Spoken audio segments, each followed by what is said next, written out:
They're attacking online anonymity and other notes. The EU is looking to ban VPNs, arguing that the ban is necessary to police recent online age verification laws.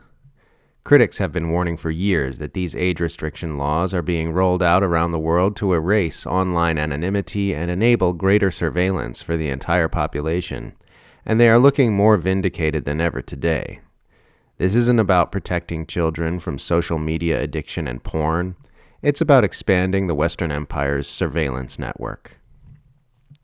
This happens as the FCC moves to require ID verification for every phone activation in the United States, claiming the push is about stopping robocalls but effectively ending another form of anonymous communication.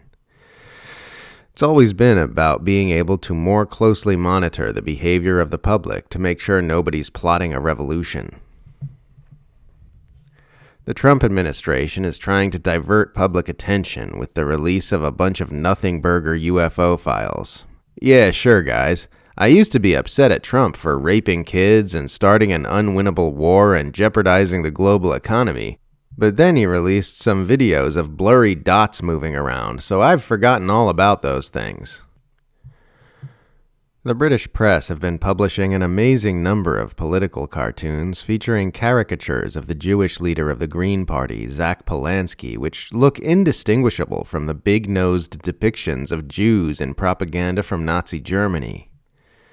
The British political media class apparently see no contradiction between this behavior and their frenzied shrieking about a pretend epidemic of antisemitism in the UK, because all the rules go right out the window when you're smearing a politician who's anywhere left of center.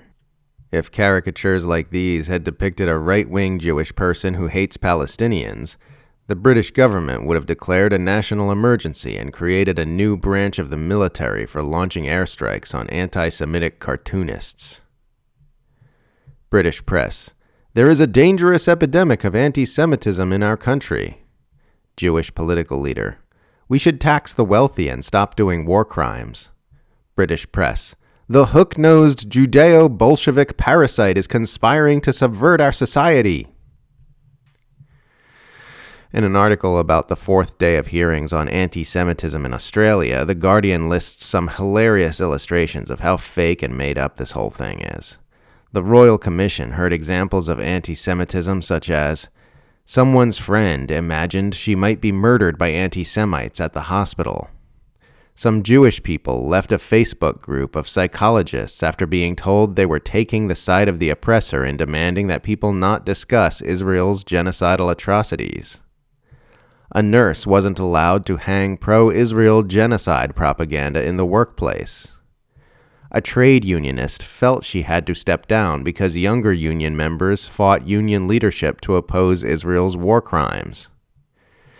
An employee was asked to use a less obviously Jewish surname by an executive, not because of her religion, but because an important overseas stakeholder didn't want to work with the company's Israeli division.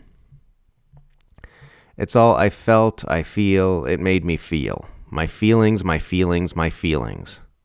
We're watching Jewish feelings get treated as so supremely important that upsetting Jews by opposing an act of genocide is treated as a hate crime.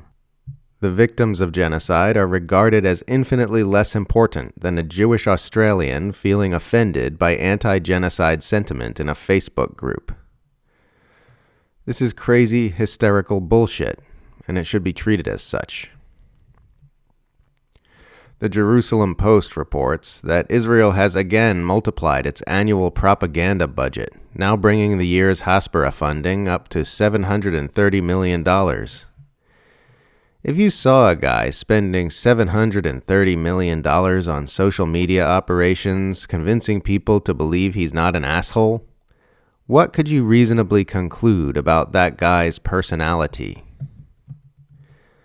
I personally have needed to spend exactly $0 convincing people that I am not a racist genocidal monster. This is because I am not a racist genocidal monster. Saying anti-Zionism is anti-Semitism is just saying you want more anti-Semitism. Insisting that everyone erase the distinction between people who happen to be Jewish and people who support a genocidal apartheid state is saying you want more people to hate Jews. The harder you make it for everyone to hold that distinction, the less that distinction is going to be made. If you insist that everyone needs to choose between hating Jews and supporting genocide, a lot of people are going to choose to hate Jews. It's not a choice that actually needs to be made, but a lot of Zionists are insisting that everyone has to choose.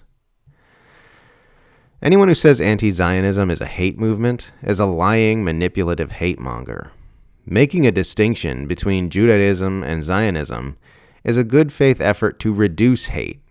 Everyone who insists on erasing all distinctions between the two is working to increase hatred of Jews.